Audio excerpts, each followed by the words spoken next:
Hey everyone, welcome back to the channel.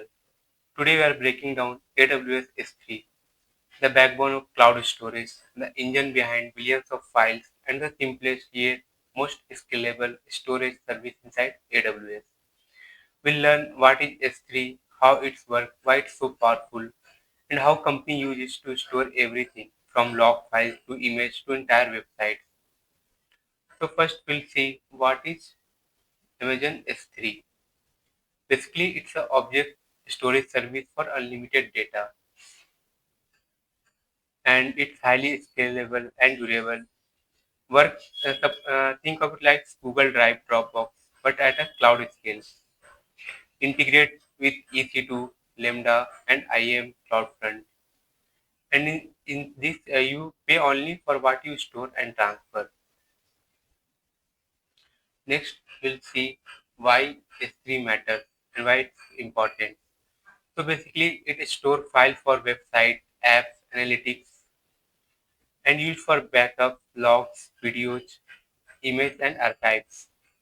And perfect for hosting static websites and extremely fast plus globally accessible and zero maintenance, fully managed by AWS.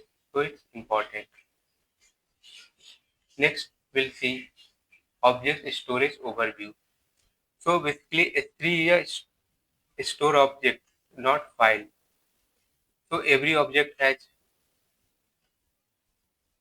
key, the file name which will give the value, the file data, and the metadata info about the file. And we also give the version ID, it's optional. So basically, S3 store objects, not files. Next slide, we'll see what is S3 buckets. So suppose buckets are like a container for objects, and we can create unlimited objects per bucket. This point is important. We can create unlimited objects per bucket. And what is buckets? Buckets are container for objects. And one thing you should notice, bucket name must be globally unique. Your bucket name should be globally unique and can organize based on project, app, or environment. Next, we'll see flat file structure. So basically, it's in S3 is a flat file structure, no real folder. AWS console folders are only prefix.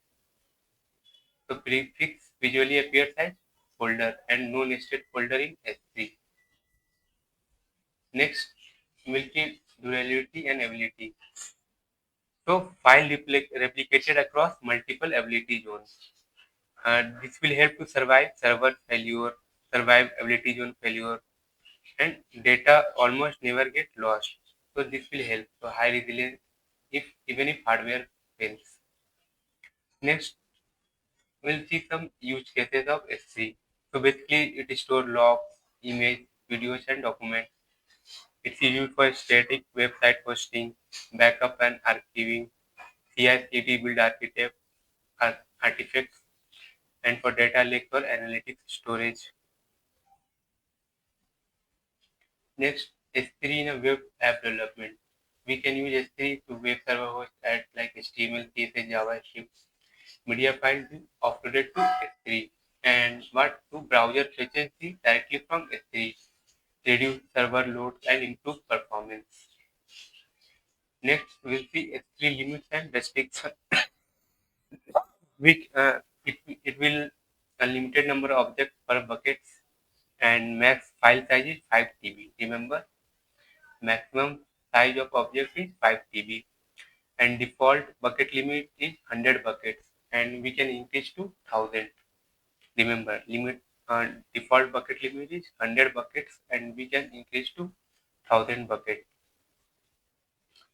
Now next we'll see S3 in the AWS, how it's work in AWS ecosystem. So it easily integrate with EC2, Lambda, IAM, CloudFront, Athena, Glue, and S3 is accessible by console, CLI, SDK, and REST API. Now it acts as a central storage for many AWS architecture. Next, we'll see the difference between S3 versus EFS versus EBS. So first, basically, S3 is object storage based for media, backup, websites, and EFS. EFS is a file storage for postfix workloads. And now comes the what is EBS. I have already uploaded the video of what is EFS, how it's work, what is EBS. It's block storage for EC2, boot volume, and database. Now, in next slide, we'll see S3 objects. We already saw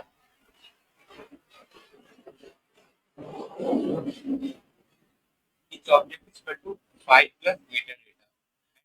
Its key directly identifies the object, support versioning, access control list, and encryption. And one more important, bucket naming rules convention.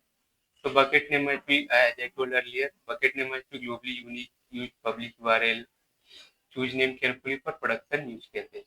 This is the naming rule convention.